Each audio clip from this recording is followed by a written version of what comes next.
नमस्कार, मनी गुरु के इस खास कार्यक्रम में आप सभी का स्वागत है। मैं हूं स्वाति रायना।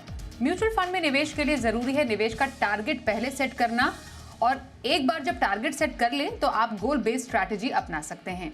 लेकिन सवाल ये कि क्या इस स्ट्रैटेजी को टारगेट के करीब आते ही बदलना जरूरी होता है, और कैसे समझे इस गोल बेस्ड निवेश की स्ट्रैटेजी को।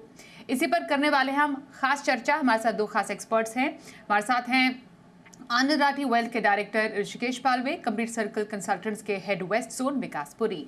बहुत स्वागत है ऋषिकेश और विकास, आप दोनों का हमारे साथ इस खास कार्यक्रम में आज शामिल होने के लिए। और इन्वेस्टमेंट बेस्ड प्लानिंग बहुत इंपॉर्टेंट, और जब उस गोल बेस्ड प्लानिंग बहुत इंपॉर्टेंट, और जब उस गोल के नज़दीक पहुंच जाते हैं तब वो स्ट्रैटेजी क्या हो ये उससे भी ज़्यादा ज़रूरी होती है। पर अगर हम थोड़ा सा शुरुआत से शुरू करें, एक गोल बेस्ड इन्वेस्टमेंट स्ट्रैटेजी कैसी रहे, क्यों बनाए, इस पर चर्चा करना ज़्यादा ज़रूरी हम पहले करते हैं। विकास, ज़रा बताइए ये गोल बेस्ड इन्वेस्टमेंट स्ट्रैटेजी क्या है और इसको कैसे बनाना चाहिए। धन्यवाद स्वाति। हेलो ऋषि जी। देखिए स्वाति, गोल बेस्ड इन्वेस्टिंग ये हो गया कि आप जब इन्वेस्ट कर रहे हैं उसका एक पर्पस होना चाहिए कि मैं ये इन्वेस्ट कर रहा हूँ, क्यों कर रहा हूँ, और मेरे क्या क्या गोल्स हैं लाइफ के जो आने वाले समय में मैं पूरे करना चाहता हूँ। सो टिपिकली हम जब एक ब्रॉडर सेंस में देखेंगे तो हम गोल को 3 हिस्सों में बांटते हैं, like short term, medium term and long term. Short term वो गोल्स हो गए जो आपके लगभग 1 से 3 साल के अंदर अंदर टाइम पीरियड में आने वाले होते हैं, और 5-7 साल से लेके या कह लीजिए 10 साल के बीच तक का जो टाइम फ्रेम होता है वो आपके मीडियम टर्म गोल्स हो गए। और जो लॉन्ग टर्म हो गए आपके पास, यानी कि 15 साल 20 साल का टाइम होराइजन है जो आपके गोल्स। और जनरली रिटायरमेंट प्लानिंग हो गया या बच्चों की शादी को लेके है। अगर सो एक एग्जाम्पल भी आगे देंगे कि अगर यंग कपल है तो उसके लिए शायद जो एक छोटा बच्चा अगर उनका होगा, उसके अगर इमीडिएटली कोई पढ़ाई आ रही है 1 से 3 साल में, जब उनको स्कूल में डालना है तो वो एक उनका शॉर्ट टर्म गोल है कि जब स्कूल में फीस देनी होगी, इनिशियल जो कैपिटल लगता है वो हमें एक्यूमुलेट करना है, तो वो शॉर्ट टर्म गोल हो गया। और वही अगर यही दंपति का जब बच्चे की 12th के बाद की जो पढ़ाई के ऊपर खर्चा आएगा, वही अब उनके लिए अब लॉन्ग टर्म हो गया कि हमें 12 से 15 साल का जो टाइम मिल रहा है उसमें हमें पैसा जमा करना है उनकी हायर एजुकेशन के लिए। और इसी दंपति का यदि 25 साल का आगे का टाइम होराइजन है कि जब उनको रिटायरमेंट लेनी है 25 या 30 साल की, तो ये उनका लॉन्ग टर्म गोल हो गया। तो इस तरीके से हम आगे उसको समझेंगे कि ये जो शॉर्ट टर्म, मीडियम टर्म और लॉन्ग टर्म गोल है जो आपके जिंदगी के अलग अलग पड़ाव आएंगे उनके साथ कैसे जोड़ के आगे उस इन्वेस्टमेंट जर्नी को स्टार्ट किया जाए। बिल्कुल, तो ये हमने गोल को डिफाइन किया कि बेसिकली गोल है क्या, किस किस टाइम होराइजन के गोल होते हैं, और उसके हिसाब से आपको प्लानिंग करनी होती है। मैं ऋषिकेश आपसे ये जानना चाहती हूँ, ये जो गोल बेस्ड इन्वेस्टमेंट स्ट्रैटेजी होती है हमारी, कुछ ऐसे गोल्स होते हैं जो शॉर्ट टर्म है, कुछ लॉन्ग टर्म होते हैं। शॉर्ट टर्म और लॉन्ग टर्म, इस तरीके के दोनों गोल्स में हमें जब हम गोल के करीब पहुंचने जाते हैं तो वहां पर स्ट्रैटेजी में बदलाव क्यों करना ज़रूरी है और कैसे करना ज़रूरी है, ये समझना मैं आपसे चाहूँगी।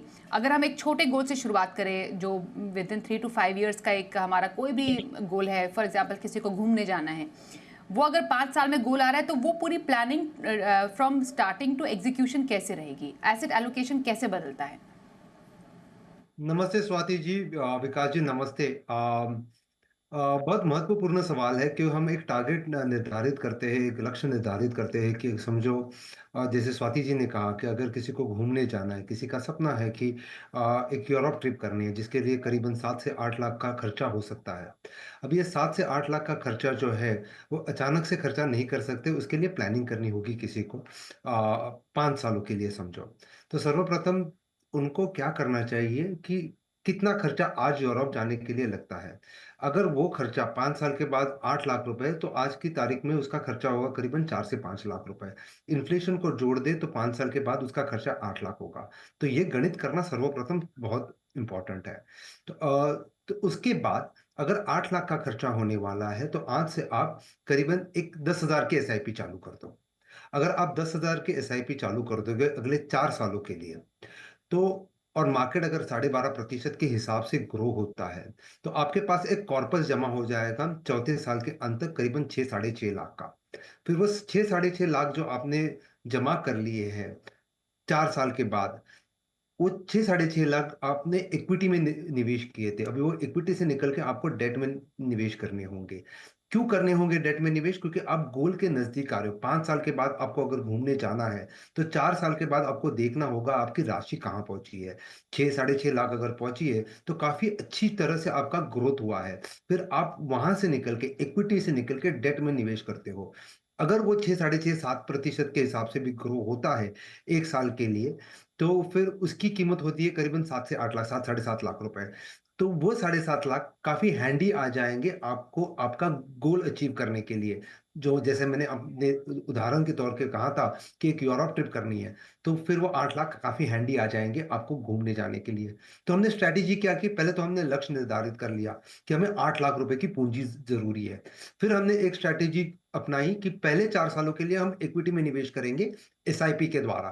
फिर आखिरी का 1 साल जो है, जो आखिरी पड़ाव है, वहाँ पे हमने हमारी स्ट्रैटेजी चेंज करी कि हम इक्विटी से निकल के डेट में चले गए। अगर हम डेट में चले गए तो हमने क्या किया, हमने लिक्विडिटी अपना ली है। हमने ये रिस्क जो है आपके इन्वेस्टमेंट का वो कम कर लिया है आखिरी 1 साल में। क्यों किया है? क्योंकि अगर अगर 5वें साल में मार्केट करेक्शन आती है या मार्केट नहीं चलता है या कोई भी आपत्ति आती है, तो आपका जो सपना है, उस पे कोई बाधा ना आए। तो आप 4 साल के लिए इक्विटी में निवेश कर रहे हो और आखिरी 1 साल के लिए डेट में निवेश कर रहे हो ताकि लिक्विडिटी आपके हाथ में हो और रिस्क काफ़ी कम हो जाए। ओके, तो ये आपने काफ़ी अच्छे से बताया ऋषिकेश, कि 5 साल का आपका जो गोल है, तो 4 साल तो आप समझ लीजिए कि आपको अच्छे से अग्रेसिवली एक ग्रोथ एसेट में इन्वेस्ट करना है, क्योंकि पैसे से पैसा बनाना है, कंपाउंडिंग इफेक्ट तो चाहिए, लेकिन आखिरी का जो 1 साल है उसमें आपको इतनी वॉलेटिलिटी नहीं चाहिए अपने इन्वेस्टमेंट में। तो what make sense, shifting from equity to debt, इसमें आपको स्थिरता मिलेगी और जो कैपिटल जो एक इरोजन होता है एक मार्केट की वजह से, वॉलेटिलिटी की वजह से, उससे भी अब बचाव होगा। ये एक स्ट्रैटेजी है जो कि टुवर्ड्स नियरिंग योर जैसे गोल एंड होता है आप करते हैं। मैं आपसे विकास जानना चाहती हूँ कि ऐसे ही किसी गोल के लिए जब लक्ष्य के करीब हम होते हैं तो कैसे स्ट्रैटेजी बदल सकते हैं। और ऋषिकेश ने तो बहुत ही अच्छे खूबसूरत एग्जाम्पल के जरिए बताया, पर कैसे फंड में पैसा डालना है या इक्विटी में भी विद इन जो लो रिस्क फंड्स है वहाँ पर पैसा शिफ्ट किया जा सकता है। कुछ लोगों का बहुत ज़्यादा थीमेटिक हैवी इन्वेस्टमेंट होता है, वो जब when they are nearing their goal, क्या उनको भी कुछ बदलाव करने की ज़रूरत है? तो कैटेगरी के लेवल पर ये चेंजेस कैसे किया जाए विकास? स्वाति, सबसे पहले तो जो हाईली एग्रेसिव फंड्स रहेंगे, फॉर एग्जांपल हम माइक्रो कैप आजकल इंडेक्स फंड्स हैं या स्मॉल कैप फंड्स हैं, या आपने बोला जैसे थीमेटिक फंड या सेक्टोरल फंड हो गए, जहाँ पे वॉलेटिलिटी बहुत हाई हो सकती है या हाई रिस्क हो सकता है, रिवॉर्ड भी उसी में ही मिलता है, बट क्योंकि अब गोल हमारा पास पास आ रहा है तो हम सबसे पहले उस चीज से मूव करने की कोशिश करेंगे जो बहुत हाई रिस्क है। अब ये जो छोटी सी चीज और भी हो सकती है स्वाति, देखिए जैसे ऋषि जी ने बोला कि 5 साल का आपका गोल है, आप ट्रैवल के लिए जा रहे हैं, आपने एक पोर्टफोलियो क्रिएट कर दिया, और मान लीजिए इस 5 साल के दौरान में फॉर्चुनेटली आपके पास बहुत एडिशनल कैश फ्लोज आ गए, तो वो भी एक हिस्सा हो गया आपके पोर्टफोलियो को, कि अब ये जो आपने 5 साल के लिए पैसा जोड़ने के लिए आपने थोड़ा एग्रेसिव बेट लिया था, और अचानक से आपके पास लिक्विडिटी आ गई, पर लिक्विडिटी आपके पास तीसरे या चौथे साल के आसपास आ गई, तो प्रोबेबली आप क्या कर सकते हैं, थोड़ा सा वो वाला जो इन्वेस्टमेंट ट्रैवल के लिए रखा था उसको आप शिफ्ट करके मर्ज कर सकते हैं आप किसी दूसरे लॉन्ग टर्म पे, और जो ये नया पैसा आ गया, ये पैसा आप अपना स्पेंडिंग कर सकते हैं जो आपके नियर टर्म में गोल आ रहा था। तो ये थोड़ा सा एक्टिवली मैनेज करना पड़ेगा कि आपकी बदलती परिस्थितियां जो है मार्केट के हिसाब से या आपके इन्फ्लोज के हिसाब से किस तरीके से आपकी परिस्थितियां बदल रही हैं, आपको थोड़े से अपने गियर शिफ्ट करने पड़ते हैं। हाँ, बट यदि मान लीजिए कोई नया कैश फ्लो नहीं है तो एग्जिस्टिंग फंड में जो हाईली एग्रेसिव फंड्स हैं वहां से आप धीरे धीरे मूव कर जाइए, और आइडियली जो, क्योंकि अब आप गोल से लगभग 1 साल के अंदर अंदर आ गए हैं, तो आर्बिट्राज काइंड ऑफ फंड्स जो होते हैं उसमें आप शिफ्ट कर दीजिए, या कंजर्वेटिव डेट फंड्स रहते हैं जो डेट हाइब्रिड फंड्स हैं उसमें आप शिफ्ट कर सकते हैं, सो दैट आपका एक जो मीटर ऑफ अर्निंग है वो चलता रहे। लेकिन ये भी जानना बहुत जरूरी है कि आप ऐसे फंड्स में ना आ जाएं जहां पे आपको 1 ईयर 2 ईयर का लॉकिंग हो जाता है और उसमें आपका एग्जिट लोड लगे, तो ये भी जानना बहुत जरूरी है। इस तरीके से ग्रेजुअली आप क्या कर सकते हैं कि आप अपना पोर्टफोलियो जो है, अभी मान लीजिए मार्केट एक बहुत अच्छे बुल रन में चल रहा है, तो वो लालच भी करने की जरूरत नहीं है। उस समय ये भी हो सकता है कि आपको लगता है कि मेरा गोल 1 साल में आ रहा है, मार्केट बहुत अच्छे बुल रन में चल रही है, तो मे भी एक, अगर आप उसमें थोड़ा एग्रेसिव होना चाहते हो कि बैलेंस एडवांटेज कैटेगरी एक हाईएस्ट कैटेगरी है जिसमें आप जा सकते हो, उसके बियॉन्ड आपको अपना ये एक्सपोजर कट डाउन कर देना चाहिए। ओके। मैं इसी बात से ऋषिकेश आपसे ये समझना चाहती हूँ, हमारे जो अलग अलग तरीके के गोल होते हैं, कुछ होते हैं जिनको हम थोड़ा आगे बढ़ा सकते हैं। जैसे हॉलिडे का आपने एग्जाम्पल दिया, हॉलिडे जैसा गोल है, कई बार वैसे लोगों का मन तो नहीं करेगा, पर वो थोड़े एक्सटेंडेबल गोल्स होते हैं कि ठीक है, आपने उसको 1 साल आगे बढ़ा दिया, या आपका कुछ प्लान चेंज हो गया है, जैसा विकास ने बताया कि कहीं से पैसा कहीं पर आ रहा था, वो उसने आपने शिफ्ट कर दिया। पर कुछ ऐसे गोल्स होते हैं जो टाइम बाउंड गोल्स होते हैं, एंड और उनको टाइम के भीतर ही होना ज़रूरी होता है, जिसमें बच्चों की पढ़ाई एक बहुत ही इंपॉर्टेंट एजुकेशन का गोल है। क्या ऐसे किसी गोल में एज पर मार्केट कंडीशंस बदलाव करना चाहिए? और आज जब ऐसे किसी गोल में जब हम when we are nearing our target, तो अगर बाजार में काफ़ी उथल पुथल हो तो कुछ स्ट्रैटेजी बदलना चाहिए? जी स्वाति जी, जैसे विकास जी ने बहुत सही तरीके से कहा कि एजुकेशन दो किस्म के गोल्स होते हैं। एक होते हैं एस्पिरेशनल गोल्स और दूसरे होते हैं non aspirational consumption goals, need based जिसे हम कहते हैं। तो एस्पिरेशनल गोल जैसे गाड़ी खरीदनी है या वेकेशन पे जाना है, उसको हम अगर मार्केट सहायता ना करे या स्ट्रेटेजी सहायता ना करे और हम लक्ष्य की तरफ नहीं जा रहे, तो उसको हम थोड़ा डेफर कर सकते हैं, डिले कर सकते हैं 1-2 साल के लिए। लेकिन जैसे आपने बहुत सही तरीके से कहा, जो नीड बेस्ड गोल्स होते हैं, जैसे एजुकेशन हो गया। अभी एजुकेशन को तो हम डेफर नहीं कर सकते, हम डिले नहीं कर सकते, तो उसकी एक एक टाइम बाउंड एक्टिविटी है ये। तो समझो फॉर एग्जांपल हम अगर देखें किसी के एजुकेशन है, हायर एजुकेशन की बात करेंगे, अंडर ग्रेड या ग्रेड के, समझो किसी को एक बेटा पैदा हुआ है और उसको अगले 15-20 साल की प्लानिंग करनी है। तो समझो इन्फ्लेशन एडजस्टेड अगर कॉस्ट देखी जाए उसके अंडर ग्रेजुएशन की करीबन 15 लाख हर साल की है, और 4 साल का ग्रेजुएशन पकड़ लो इंजीनियरिंग का, तो 60 लाख करीबन वहाँ खर्चा हो जाता है। और हायर एजुकेशन के लिए, मास्टर्स के लिए करीबन 40-80 लाख रुपए का खर्चा आता है, तो वो दोनों मिला के करीबन 1.4 करोड़ का एक्सपेंस हो जाएगा। तो अगर ये एक्सपेंस है तो हमें बैक ट्रैक करना पड़ेगा, हमें देखना पड़ेगा आज से हमें कैसे उसका एसेट एलोकेशन और इन्वेस्टमेंट प्लान करना है।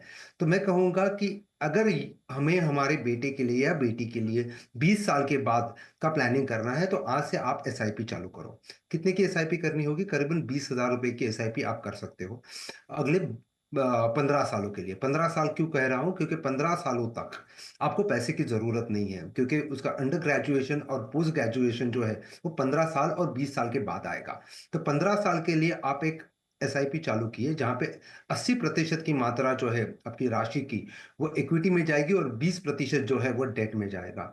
और अगर दोनों मिला के अगर 12.5% से ग्रो होता है, तो वो राशि कुल मिला के 1 करोड़ 10 लाख 1 करोड़ 6 लाख तक पहुंच जाएगी। जैसे ही 15 साल खत्म होते हैं, तभी एक्चुअल खर्चा चालू होगा, वो अंडर ग्रेजुएशन और पोस्ट ग्रेजुएशन का। तो आप क्या कर सकते हो? आप एक एसडब्ल्यूपी प्लान कर सकते हो, जहां पे आप इक्विटी से डेट में पैसा डाल सकते हो, और वो 15 लाख रुपए जो मैंने अंडर ग्रेजुएशन के लिए कहे थे, साल दर साल निकाल पाओगे। और सेम स्ट्रैटेजी आप पोस्ट ग्रेजुएशन के लिए भी कर सकते हो, जहां पे 80 लाख रुपए आप इक्विटी से मैं डेट में डाल के फिर वहां से, ताकि वॉलेटिलिटी एक तो कम हो जाए और लिक्विडिटी अवेलेबल हो। अगर मार्केट की आपत्ति भी आती है तो आपको सफर ना करना हो, आपके बेटा या बेटी उसका एजुकेशन सफर ना हो। तो अगर लॉन्ग टर्म एजुकेशन गोल है तो ये स्ट्रैटेजी अपनानी चाहिए। तो ये कुछ, एक तो एसेट एलोकेशन है जो 80-20 का होना चाहिए, 80 इक्विटी और 20, ताकि ग्रोथ फैक्टर इन हो, अग्रेसिव एलोकेशन टुवर्ड्स इक्विटी हो। और जब आप नियर हो जाओ वो गोल के, जब एजुकेशन का एक्चुअल खर्चा आने वाला है, तब आप एसडब्ल्यूपी करके डेट में मूव हो सकते हो वॉलेटिलिटी कम करने के लिए। ओके, तो ये आपको एक बहुत ही सोची समझी स्ट्रैटेजी बनानी पड़ेगी। हो सकता है कि इसको खुद करने में आपको थोड़ी परेशानी भी हो या कन्फ्यूजन हो, तो आपके लिए एक्सपर्ट्स हैं हम अपने शोज़ के ज़रिए आपको बताते हैं कि कैसे आप अपने स्ट्रैटेजी कैसे चेंज करें, या फिर एक अच्छे फाइनेंशियल सलाहकार की मदद से आप अपनी एक पूरी इन्वेस्टमेंट जर्नी को प्लान कर सकते हैं। ये एक बेहतर तरीका होता है अपनी इन्वेस्टमेंट प्लानिंग के लिए। एक छोटे से ब्रेक के लिए रुकते हैं, ब्रेक के बाद भी इस चर्चा को हम जारी रखेंगे, बने रहिए हमारे साथ।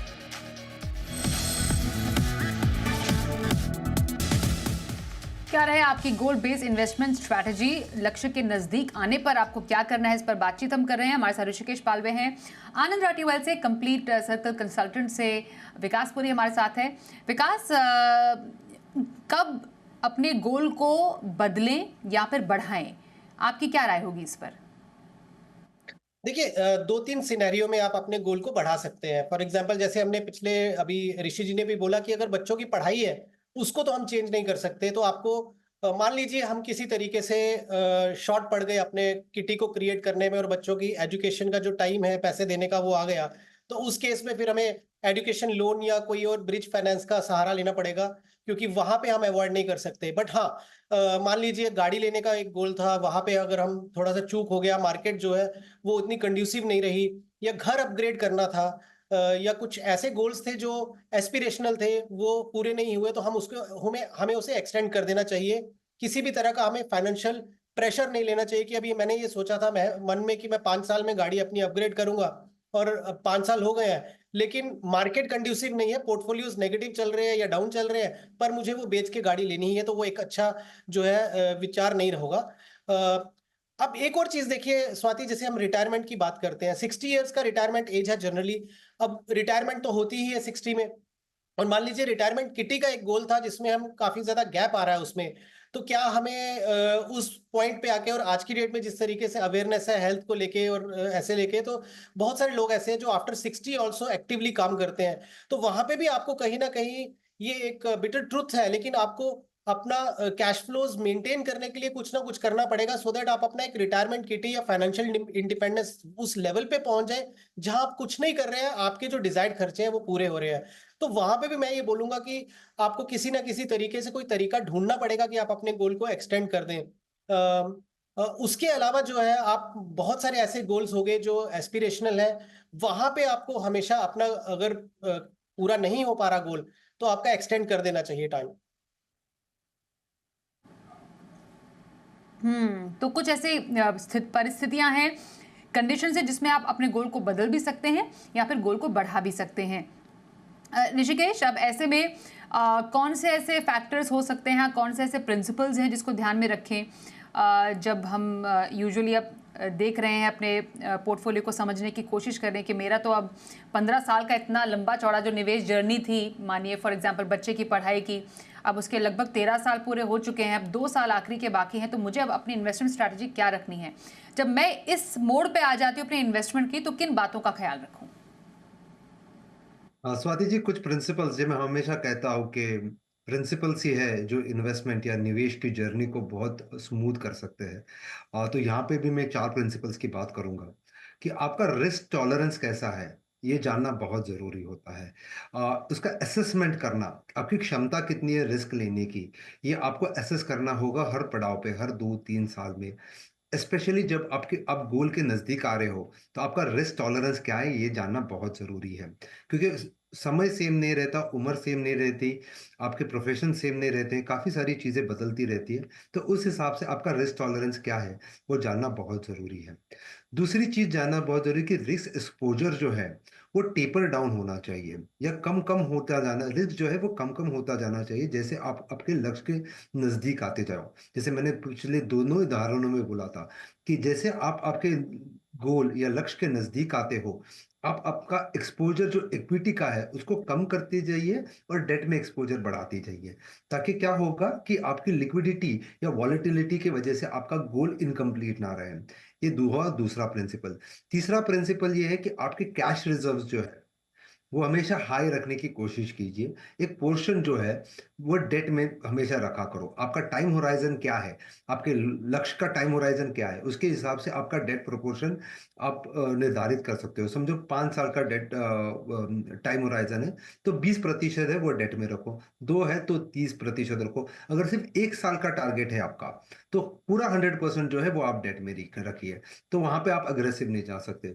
और चौथा और सबसे इम्पोर्टेंट प्रिंसिपल है कि जैसे आपका एक गोल निर्धारित होके कंप्लीट हो जाता है, जो आपने निर्धारित किया था वो कंप्लीट हो जाता है, तो अगले गोल के सफर पे चल पड़िए। क्योंकि गोल ही है जो आपकी निवेश की जर्नी जो है वो चैलेंजिंग बना सकता है और ऑर्गेनाइज बना सकता है, एक अनुशासन ला सकता है अगर आप एक लक्ष्य निर्धारित कर लो। तो ये 4 प्रिंसिपल्स है जिसको आप फॉलो करोगे तो आपत्ति आने की गुंजाइश काफी कम होगी। विकास, आखिरी सवाल आपसे होगा, क्योंकि हम तो गोल्स की बात कर रहे हैं, गोल बेस्ड इन्वेस्टमेंट स्ट्रैटेजी की बात कर रहे हैं, लक्ष्य के नज़दीक आने पर स्ट्रैटेजी क्या हो इसकी बात कर रहे हैं, पर वो लक्ष्य कितना लंबा हो या कितना बड़ा हो। कुछ कुछ कंडीशंस में तो हमें मालूम होता है कि हाँ वो लक्ष्य कितना हमें लंबा रखना चाहिए, लेकिन यूजुअली एक टारगेट का लेंथ कितना होना चाहिए, कैसे हम उसको समझें या कैसे डिटर्मिन करें, कैसे उसको कैलकुलेट करें?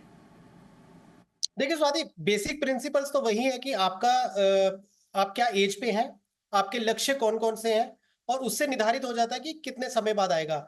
लेकिन एक बहुत इंटरेस्टिंग एस्पेक्ट भी होता है स्वाति, जैसे मान लीजिए एक 70 ईयर के सीनियर सिटीजन है, बहुत अफ्लुएंट है, उनके फाइनेंशियल गोल सारे पूरे हो गए, और जो पैसा उन्होंने निवेश किया वो कहीं ना कहीं लेगेसी में नेक्स्ट जनरेशन को जाएगा। अब इनके लिए कोई ऐसा गोल बेस्ड इन्वेस्टिंग तो अब नहीं रह गई है। अब इनका क्या है कि इनको लेगेसी में आगे पास ऑन करना है। तो हम जनरली क्या टेंडेंसी होती है कि अगर कोई सीनियर सिटीजन है, एज उनकी ज्यादा है, तो उनको इक्विटी एक्सपोजर नहीं होना चाहिए, बल्कि यहाँ रिवर्स है। हमने देखा है, खुद से बहुत सारे ऐसे एक्सपीरियंस किया है कि हमारे सीनियर सिटीजन ऐसे ऐसे निवेशक होते हैं जिनके फाइनेंशियल गोल्स पूरे हो चुके हैं, फाइनेंशियल फ्रीडम है, और ये पैसा उनको अगली जनरेशन में in the form of legacy pass on करना है। वहां तो उनकी लेंथ और बड़ी होगी, बिकॉज मान लीजिए अगर उनको ये पैसा अपने ग्रैंड किड्स को देना है, तो आप ये सोच लीजिए कि इट इज नॉट कि 70 ईयर्स वाले ने निवेश किया है, वो निवेश का जो पर्पस है वो जनरेशन नेक्स्ट के लिए जा रहा है, जो कि बहुत छोटी है, और उनके लिए तो टाइम और भी लंबा हो गया। तो अचानक से आप ये देखेंगे कि एज से लेना कोई देना कुछ नहीं है। Purpose of the money is very important, कि ये पैसे का पर्पस क्या है, वो डिफाइन कर देगा आपकी कि ये लेंथ क्या है इसकी। और वहीं पे अगर आप कोई यंग व्यक्ति हैं 40 या 42 साल के, और उनके आगे बैक टू बैक 3-4 गोल आ रहे हैं, तो वहां पे उनको ये देखना बहुत जरूरी है कि मेरी रिस्क एपिटाइट क्या है, तो मैं उसके हिसाब से अपने लक्ष्य को निर्धारित करूं, और मैं इक्विटी एक्सपोजर, डेट एक्सपोजर उसी हिसाब से लूं कि जो मेरा नियरेस्ट गोल आ रहा है मैं उसमें कंजर्वेटिव हो जाऊं, जो मेरा मीडियम टर्म या 10 साल में आ रहा है मैं उसमें थोड़ा मॉडरेट रहूं, और जो मेरा अभी भी 15 साल या 20 साल का टाइम होराइजन है मैं उसमें अग्रेसिव हो जाऊं। तो purpose of the money is the most important thing. उसी से डिफाइन हो जाएगा कि लेंथ क्या होनी चाहिए आपके पोर्टफोलियो की।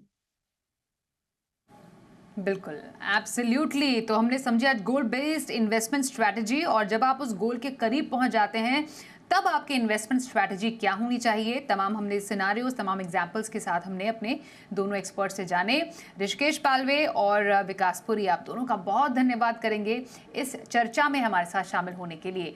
रुकते हैं एक ब्रेक के लिए, देखते रहिए जी बिजनेस।